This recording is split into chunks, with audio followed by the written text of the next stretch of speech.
Hello everyone, welcome back to our channel this side Siri. And जैसे कि आप सभी जानते हैं कि हमने अपने एनसीईआरटी की सीरीज़ में क्लास 7th की एनसीईआरटी को स्टार्ट किया हिस्ट्री के, और आज हम क्लास 3rd का पार्ट 2 करेंगे। ऑलरेडी हमने दिल्ली सल्तनत से रिलेटेड पार्ट 1 में हमने कुछ चीज़ों को डिस्कस कर लिया था। अगर आपने वो वीडियो नहीं देखी है तो प्लेलिस्ट पे जाकर के चेकआउट कर सकते हो, सारे लिंक आपको डिस्क्रिप्शन बॉक्स में मिल जाएंगे।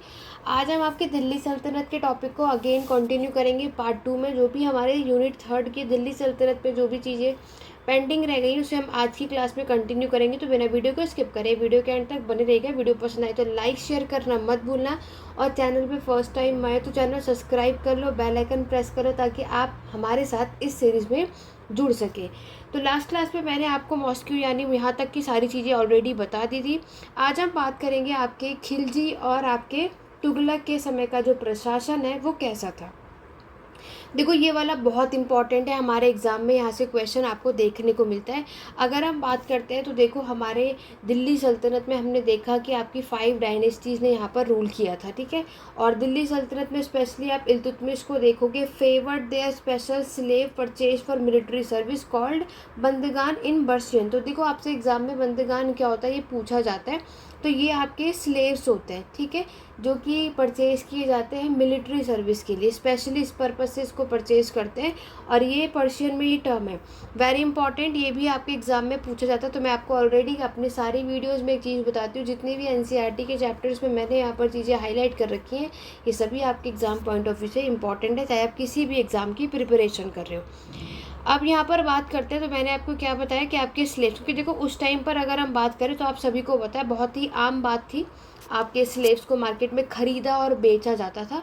तो यहाँ पर खिलजी और तुगलक, जो कि आपकी 2nd और 3rd नंबर की डायनेस्टी है दिल्ली सल्तनत में, इन्होंने आपके बंदगान को यूज़ करना कंटिन्यू रखा, ठीक है। तो यहाँ पर ये सारी बातें आपको याद रखनी है। और ये बोला जाता है कि हमारे इस टाइम पर इन लोगों ने अपने प्रशासन में जर्नल्स और गवर्नर्स को अपॉइंट कर रखा था, ठीक है। ये सारी चीज़ें आपको याद रखनी है।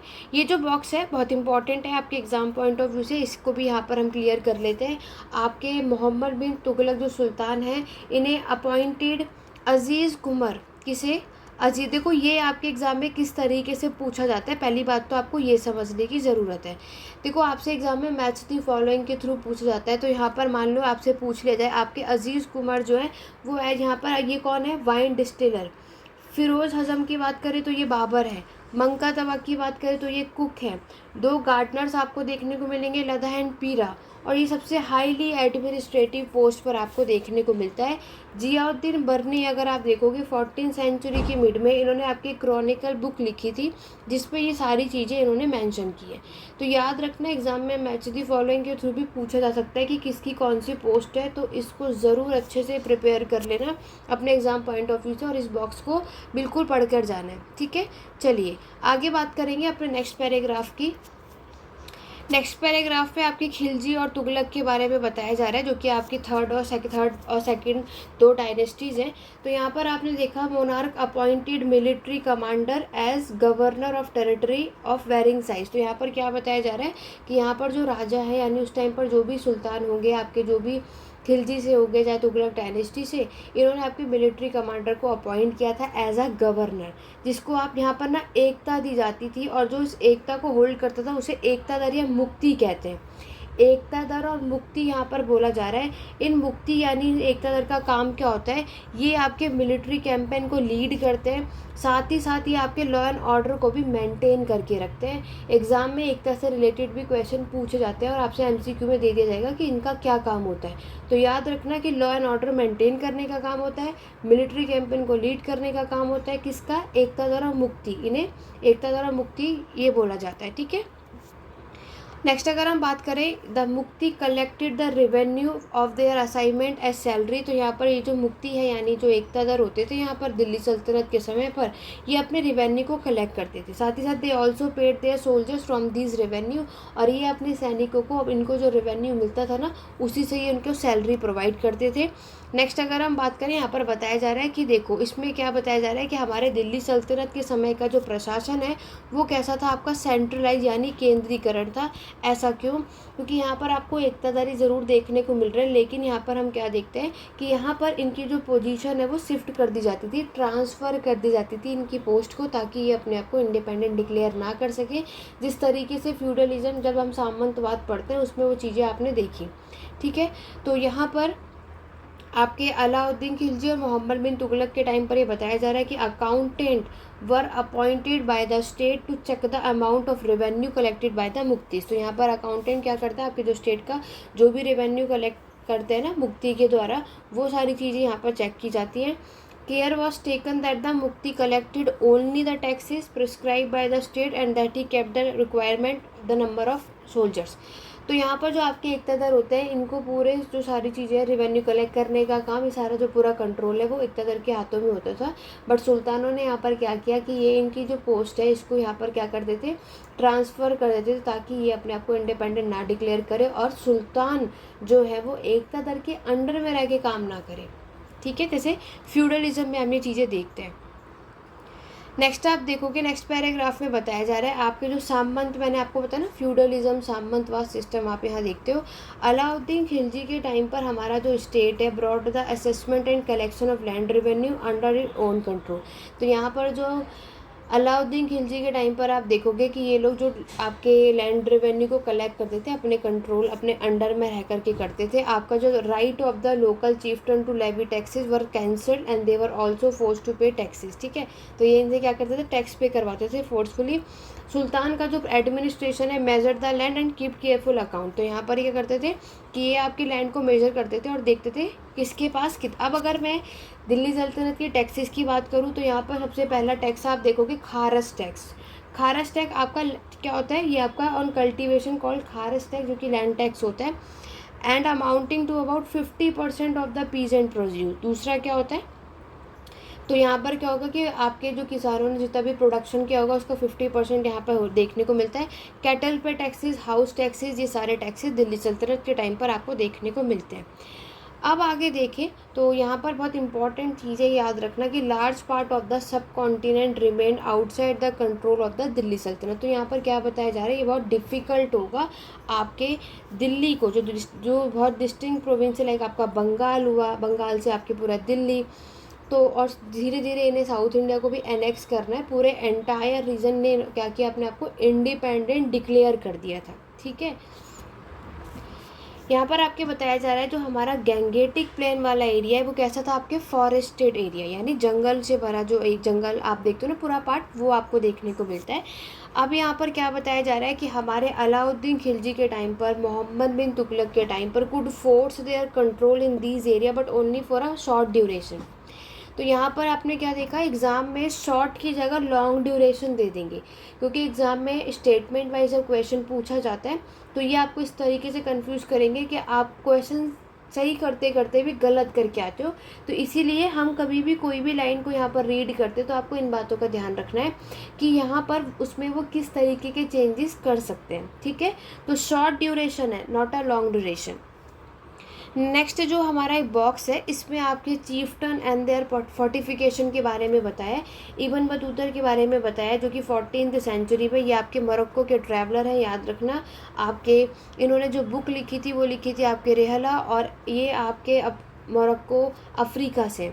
इन्होंने आपके चीफ्टन और देयर फोर्टिफिकेशन के बारे में एक्सप्लेन किया है, तो एग्ज़ाम में पूछा जाएगा कि वो कौन से ट्रैवलर हैं जिन्होंने आपके चीफ्टन और फोर्टिफिकेशन के बारे में एक्सप्लेन किया है। तो राइट आंसर होगा इब्न बतूता, ठीक है। चलिए आगे बढ़ेंगे, नेक्स्ट पैराग्राफ की बात करते हैं। यहाँ पर बताया जा रहा है कि Mongols under Genghis Khan invaded Transoxiana, जो कि नॉर्थ ईस्ट ईरान में है। 1219 में यहाँ पर इन्होंने हमला किया था। Delhi sultanate face their onslaught soon after. तो यहाँ पर दिल्ली सल्तनत जो है इतनी सारी प्रॉब्लम को यहाँ पर फेस कर रही थी। तो आप इसमें देखते हो कि आपके जो मंगोल्स थे उन्होंने दिल्ली सल्तनत पर अटैक करना बढ़ा दिया था अलाउद्दीन खिलजी के टाइम पर। याद रखना अलाउद्दीन खिलजी का जब टाइम पीरियड आपको देखने को मिलता है, उस टाइम पर जो मंगोल्स है उनका अटैक जो है वो बढ़ता गया था, ठीक है। उसके बाद मोहम्मद बिन तुगलक के टाइम पर भी हम देखते हैं, तो यहाँ पर आप क्या देखते हो, उनसे प्रोटेक्ट करने के लिए आपकी अच्छी खासी लार्ज स्टैंडिंग आर्मी यहाँ पर रखी गई और एक ह्यूज एडमिनिस्ट्रेटिव को चैलेंज किया, क्योंकि ऑब्वियस अगर सामने वाला आप पर अटैक करेगा तो आपके पास स्टैंडिंग आर्मी अच्छी खासी होनी चाहिए। ये वाले जो बॉक्स है ये बहुत ज़्यादा इंपॉर्टेंट है एग्ज़ाम पॉइंट ऑफ व्यू से। हमें ये देखना है कि अलाउद्दीन खिलजी ने, मोहम्मद बिन तुगलक ने आपकी कौन सी पॉलिसी अपनाई जब मंगोल्स यहाँ पर अटैक कर रहे थे, ठीक है। चलिए सबसे पहले हम बात करेंगे आपके अलाउद्दीन खिलजी में। देखो, दिल्ली वॉज अटैक ट्वाइस, यहाँ पर दिल्ली पर अटैक 2 बार किया गया, एक 1299 से 1300 और एक 1302 से 1303। तो इस टाइम पर जो इनका डिफेंसिव मेजर है, अलाउद्दीन खिलजी ने अपनी क्या किया, जो स्टैंडिंग आर्मी है उसको बढ़ा दिया। यहाँ से एग्जाम में क्वेश्चन बनते, तो इस बॉक्स को बहुत केयरफुल तरीके से समझना। वहीं अगर मोहम्मद बिन तुगलक की बात करें तो Delhi Sultanate was attack in the early year of Mohammad bin Tughlaq reign, the Mongol army was defeated. तो मंगोल आर्मी क्या हो जाती है, इसमें हार जाती है। Mohammad bin Tughlaq was confident about the strength of his army, तो फिर इससे क्या होता है, मोहम्मद बिन तुगलक को अपनी आर्मी को लेकर के पूरा कॉन्फिडेंस हो जाता है और इसके जो रिसोर्सेज होते हैं to plan an attack on Transoxiana. तो यहाँ पर जो मैंने अभी आपको ऊपर साइड बताई थी, अब इनका प्लान था कि इसको यहाँ पर अटैक करें। He therefore raised a large standing army, यानी कि अगर हम अलाउद्दीन खिलजी, मोहम्मद बिन तुगलक दोनों की बात करते हैं तो इन दोनों ने ही अपनी स्टैंडिंग आर्मी को बढ़ाया था, ठीक है, दोनों में बराबर की बात है। नेक्स्ट है कि अलाउद्दीन खिलजी ने constructed a new garrison town name Sikri for his soldier. तो मैंने आपको पहले भी बताया था गैरिसन टाउन क्या होता है, जहाँ पे सैनिक लोग रहा करते हैं, ठीक है, जहाँ पर वो स्टे करते हैं उसे गैरिसन टाउन कहते हैं। तो गैरिसन टाउन जो है अलाउद्दीन खिलजी ने, क्योंकि अपनी आर्मी को बढ़ाया है तो ऑब्वियस उनको रहने की जगह भी दी जाएगी, इसलिए गैरिसन टाउन बनाया जिसका नाम था सिरी। वहीं अगर मोहम्मद बिन तुगलक की बात करें, rather than constructing a new garrison town, तो यहाँ पर इन्होंने भी आपके क्या है, एक नया गैरिसन टाउन बनाया। The oldest of the 4 city of Delhi, Dehli i Kuhna was emptied of his residence and is the soldier garrison town there. The residents of old city were sent to the new capital of Daulatabad in his south, ठीक है। तो यहाँ पर आपने क्या देखा कि इन लोगों ने अपनी स्टैंडिंग आर्मी के लिए गैरिसन टाउन को भी कंस्ट्रक्ट करवाया था ताकि वो लोग यहाँ पर रह सकें। नेक्स्ट अगर हम बात करते हैं, नेक्स्ट बॉक्स में बताया जा रहा है the soldier had to be fed, this was done through the produce collected as tax from land between the Ganga and Yamuna. तो यमुना और गंगा रिवर के पास जो लैंड थी वहाँ से ये लोग टैक्स कलेक्ट करते थे। टैक्स यहाँ पर फिक्स था, जितना भी होगा उसका 50% यहाँ पे लिया जाता है। तो मोहम्मद बिन तुगलक के टाइम पर देखोगे, produce from the same area was collected as tax as feed the army, but to meet the expense of the maintaining as a large army और soldier the sultan levied additional taxes this coincide with famine in the area. तो इस paragraph में आपसे क्या बताया जा रहा है कि यहाँ पर आपकी जो सेना है उनको खिलाने के लिए उन्हीं के जो क्षेत्र है, उनका जो एरिया से जो भी हमारा प्रोडक्शन हो रहा है उसी के यहाँ पर ये लोग क्या करते थे, टैक्स को कलेक्ट करते थे। लेकिन इनके पास इतनी बड़ी संख्या में सैनिक को बनाए रखने के खर्च को पूरा करने के लिए जो सुल्तान ने क्या किया, अपना अतिरिक्त जो है ज़्यादातर जो टैक्स है वो लगा दिया था, ठीक है। ये उस क्षेत्र में अकाल के समय भी हुआ, जब फैमाइन आया था ना, तब की बात भी आप यहाँ देख रहे हो। नेक्स्ट पैराग्राफ की अगर हम बात करें तो अलाउद्दीन खिलजी ने क्या किया, the soldier had to be paid, Alauddin chose to pay the soldier salary in cash. तो अलाउद्दीन खिलजी क्या करते, क्योंकि सोल्जर्स ऑब्वियस है यहाँ पर काम कर रहे हैं सैनिक, तो उनको सैलरी भी प्रोवाइड की जाएगी। तो यहाँ पर जो इनको सैलरी प्रोवाइड की जाती थी वो कैश में प्रोवाइड की जाती थी रेदर देन एकता। एकता मतलब जब हम कोई ग्रांट करते हैं, मान लो लैंड दे रहे हो, काइंड में कह सकते हो, लेकिन अलाउद्दीन खिलजी जो है जो इनको सैलरी देते हो किसमें देते, कैश में। This soldier would buy their supplies from merchant in Delhi and it was thus feared that merchant would raise their prices। तो इनको इस बात का डर था कि वहाँ के व्यापारी थे वो उस चीज़ों का प्राइस बढ़ा ना दे। To stop this Alauddin control the prices of goods in Delhi. तो इसलिए ये सारी चीज़ें रोकने के लिए अलाउद्दीन खिलजी ने क्या किया, आपके दिल्ली के जो गुड्स के प्राइसेस थे उसको उस पर अपना कंट्रोल बनाया।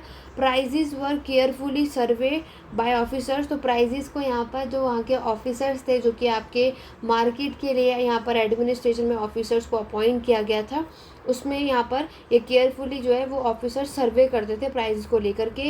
And merchant who did not sell at the prescribe rate were punished. तो यहाँ पर जो मर्चेंट है वो अपने उस रेट पर उसको नहीं बेच सकता था कि बढ़ा कर करे, ठीक है। तो नेक्स्ट अगर हम बात करें, मोहम्मद बिन तुगलक ने also paid his soldier cash salary. तो यहाँ पर इन्होंने क्या किया कि मोहम्मद बिन तुगलक ने भी अपने सैनिकों को नकद में यानी कि आपके कैश में सैलरी यानी वेतन भी दिया था। लेकिन यहाँ पर इन्होंने क्या किया, जो आपके प्राइस को कंट्रोल करने की बजाय उसने टोकन करेंसी का यूज़ किया। किसका यूज़ किया, देखो यहाँ पर तो इन्होंने अलाउद्दीन खिलजी ने प्राइस पे कंट्रोल किया, यहाँ पर यही चीज़ मैंने आपको बताई। लेकिन इन्होंने मोहम्मद बिन तुगलक ने प्राइस पे कंट्रोल नहीं किया, टोकन करेंसी का यूज़ किया था इन्होंने, जो कुछ हद तक आज के अगर मैं बात करूँ तो हमारे प्रेजेंट डे में पेपर करेंसी की तरह ही है। लेकिन अगर मैं गोल्ड और सिल्वर से नहीं, ठीक है, यहीं पर अगर but made out of cheap metal, not gold और सिल्वर, बट चीप मेटल से ये बनता था, ना कि सोने चांदी से बनाया जाता था, ये बात बताई जा रही है। 14th सेंचुरी के में का टाइम है, did not trust this coin. तो उस टाइम के जो लोग हैं वो आपके इस कॉइन्स पर ट्रस्ट नहीं करते थे। They were very smart, they saved their gold and silver coin and paid all their taxes to the state. तो ये क्या करते थे, जो भी आपके सोने चांदी के सिक्कों को इन्होंने बचाया और राज्य को, स्टेट को, अपने सभी टैक्स को यहाँ पर इन्होंने भुगतान किया था विद दिस टोकन करेंसी, अपने इस टोकन मुद्रा के साथ, ठीक है। This cheap currency could also be counterfeit easily. तो यहाँ पर जो ये आपकी चीप करेंसी है, जो सस्ती मुद्रा को भी आसानी से नकली बनाया जा सकता था, ये हालात हो गए थे। तो ओवरऑल ये चीज़ ठीक नहीं थी, क्योंकि यहाँ पर आपके अलाउद्दीन खिलजी तो रिफॉर्म लेकर आए, मार्केट में प्राइस को कंट्रोल किया, लेकिन मोहम्मद बिन तुगलक ने ऐसा नहीं किया था। नेक्स्ट अगर हम बात करते हैं अलाउद्दीन खिलजी के समय का जो प्रशासन, आप देखोगे क्वाइट सक्सेसफुल आपको देखने को मिलता है। Chronicles praise his reign for cheap prices and efficient supply of goods in the market. He successfully withstood the threat of आपके मंगोल के आक्रमण से। तो यहाँ पर प्राइस को कंट्रोल करने में जो प्राइस जो सस्ता रखा गया वो बहुत सही चीज़ थी। मतलब ओवरऑल अलाउद्दीन खिलजी के समय का जो प्रशासन था वो हमें सही देखने को मिला। लेकिन मोहम्मद बिन तुगलक के समय का प्रशासन जो है इसको मेजर किया गया तो यहाँ पे बेकार था, फेलियर माना गया। तो याद रखना, अलाउद्दीन खिलजी का जो एडमिनिस्ट्रेशन है वो सक्सेसफुल था, मोहम्मद बिन तुगलक का आपका फेल हो गया। हिज कैंपेन, जो उनका कैंपेन था वो कश्मीर में आप देखोगे वो बिल्कुल डिज़ास्टर आप देखोगे। फिर क्योंकि इन्होंने कुछ भी चीज़ सही नहीं करी। एक तो सबसे पहला काम जो इन्होंने दौलताबाद में जो अपनी कैपिटल शिफ्ट कर दी थी, ये बात बहुत ख़राब हुई, ठीक है। और दूसरा जो है आपके टैक्सेस जो है वो बढ़ाया गया। जब फेमाइन आ गया था, बाढ़ आने के टाइम पर भी अगर ये सब काम करोगे तो बहुत सारी प्रॉब्लम है। ओवरऑल मुग़ल में आपकी जो दिल्ली सल्तनत में मोहम्मद बिन तुगलक की जो पूरी पॉलिसी है, स्ट्रेटजी है, वो फेल मानी जाती है, अच्छी खासी आपको देखने को नहीं मिलती। तो ये इन दोनों से रिलेटेड फैक्ट्स थे, एग्ज़ाम में बहुत इंपॉर्टेंट है, बहुत बार यहाँ से क्वेश्चंस आपको देखने को मिलते हैं। तो ओवरऑल हमें क्या समझ आया कि हमारे मोहम्मद बिन तुगलक जो है वो failure, we some time forget that for the first time in the history of the Delhi sultanate में पहले ऐसे थे जो हर चीज़ में फेल माने गए, ठीक है। अलाउद्दीन खिलजी ने आपके डिफेंसिव मेजर मोहम्मद बिन तुगलक ने मेजर किया were conceived as a part of the military offensive against the Mongol. तो अलाउद्दीन खिलजी का प्रशासन सही था, उनकी पॉलिसी सही थी, मोहम्मद बिन तुगलक की नहीं थी। उसके बाद यहाँ पर क्या होता है, 15th से 16th सेंचुरी में आपके कुछ स्टेट ने अपने आप को अपने राज्य को क्या कर लिया, इंडिपेंडेंट डिक्लेयर किया, यानी उन जगहों से बाहर हो गए। आपके जब Tughlaq dynasty, Syed dynasty, Lodhi dynasty देखोगे, जिस टाइम पर ये आपके दिल्ली और आगरा में रूल कर रहे थे, तो उस टाइम पर हम क्या देखते हैं, आपके जौनपुर, बंगाल, मालवा, गुजरात, राजस्थान, ये सभी स्टेट ने अपने आप को इंडिपेंडेंट डिक्लेयर कर लिया और यहाँ पर इंडिपेंडेंट रूलर आपको देखने को मिलेगा। और अब क्या होगा, एक इंडिपेंडेंट स्टेट फ्लोरिश होगा, ठीक है। और इन्होंने अपनी खुद की राजधानी, खुद की कैपिटल बनाई, ये चीज़ अब आप यहाँ देखते हो, ठीक है। उसके बाद अगर हम मुगल्स पढ़ोगे, अभी जो नेक्स्ट चैप्टर में आपके आएगा मुगल्स के बारे में, तो यहाँ पर क्या होता है, शेरशाह सूरी जो है इनका टाइम पीरियड 1540 से 1545 आप देखते हो। तो यहाँ पर हम क्या देखते हैं कि इन्होंने भी अपनी खुद की एक डायनेस्टी इस्टेब्लिश की थी, जिसे हम सुर डायनेस्टी के नाम से जानते हैं। तो यहाँ पर आप देखोगे कि इन्होंने अपने करियर की शुरुआत की थी as a manager of the small territory, ठीक है। तो यहाँ पर इन्होंने इवेंटली चैलेंज भी किया था, और यहाँ पर हुमायूं और आपको पता है शेरशाह सूरी के बीच में बैटल भी हुआ था 1530-40 में और 55 से 56 के बीच में। तो शेरशाह सूरी ने उस टाइम पर दिल्ली को कैप्चर कर लिया था और अपनी खुद की डायनेस्टी स्टैब्लिश की थी 1530 से 40 तक।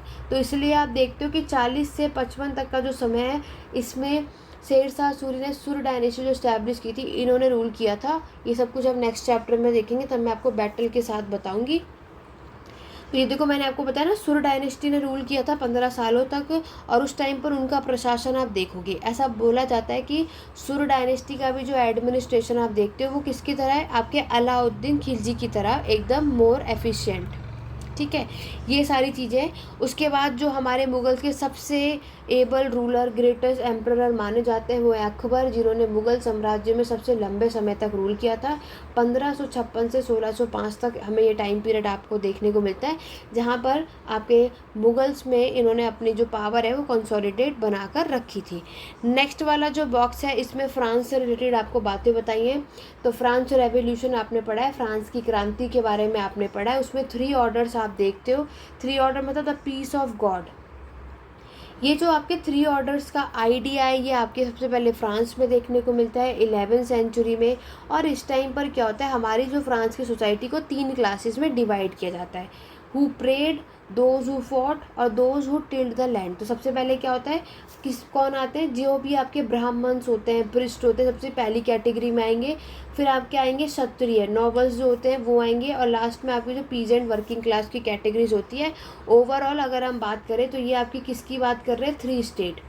ठीक है, 3 स्टेट ऑलरेडी हम जान चुके हैं। तो 3 स्टेट के बारे में यहाँ पर बात की गई है, तो उसके बारे में बताया इन्होंने यहाँ पर। तो यहाँ पर डिवीजन कर दिया गया 3 ऑर्डर, वह सपोर्टेड बाय द चर्च। तो चर्च की वजह से सारी चीज़ों को डिवाइड किया गया, और चर्च जो है पूरी पावर कंसोलिडेट करके इन्होंने रखी थी। और उसके बाद न्यू वॉरियर ग्रुप, जिन्हें आप नाइट्स भी कहते हो, ठीक है, ये चीज़ आपकी यहाँ पर बताई जा रही है। तो ये इंपॉर्टेंट चीज़ है आपके एग्जाम पॉइंट ऑफ व्यू से, इतनी चीज़ें सफिशेंट है, तो ये चीज़ें आपको याद रखनी है। ठीक है, तो nobles also wanted to be known as knight. Knight मतलब आपकी जो मिलिट्री होती है उसके बारे में कहा जा रहा है। क्लियर हो गया। तो फाइनली हमने आपकी क्लास 7th की एनसीईआरटी का जो चैप्टर यानी यूनिट 3 है दिल्ली सल्तनत, इसको आज की क्लास में कंप्लीट कर लिया, 2 पार्ट में कवर कर लिया था। आशा करती हूँ कि आपको अब ये पूरा कॉन्सेप्ट क्लियर हो गया होगा। अगर इससे रिलेटेड कोई भी डाउट या क्वेरी है तो आप कमेंट के थ्रू पूछ सकते हैं, नहीं तो टेलीग्राम चैनल का लिंक डिस्क्रिप्शन बॉक्स में, सारे प्लेलिस्ट, सारे जो लिंक हैं आपको, व्हाट्सएप ग्रुप, टेलीग्राम ग्रुप, सारे लिंक आपको डिस्क्रिप्शन बॉक्स में मिल जाएंगे, उसको ज्वाइन कर लेना। और कोई भी डाउट या क्वेरी है तो आप टेलीग्राम पर, नहीं तो कमेंट बॉक्स के थ्रू पूछ सकते हैं। आशा करती हूँ आज की वीडियो आपको हेल्पफुल रही होगी। तो आज की क्लास कैसी लगी कमेंट करके ज़रूर बताना। चैनल पे फर्स्ट टाइम आए हो जल्दी से सब्सक्राइब कर लो, बेल आइकन प्रेस करो, ताकि आगे आने वाली वीडियोज़ के नोटिफिकेशन अपडेट आप सभी को मिलते रहे। तो चलिए आज की क्लास में बच सकते हैं, मिलते हैं अपने नेक्स्ट वीडियो में। Thank you for watching.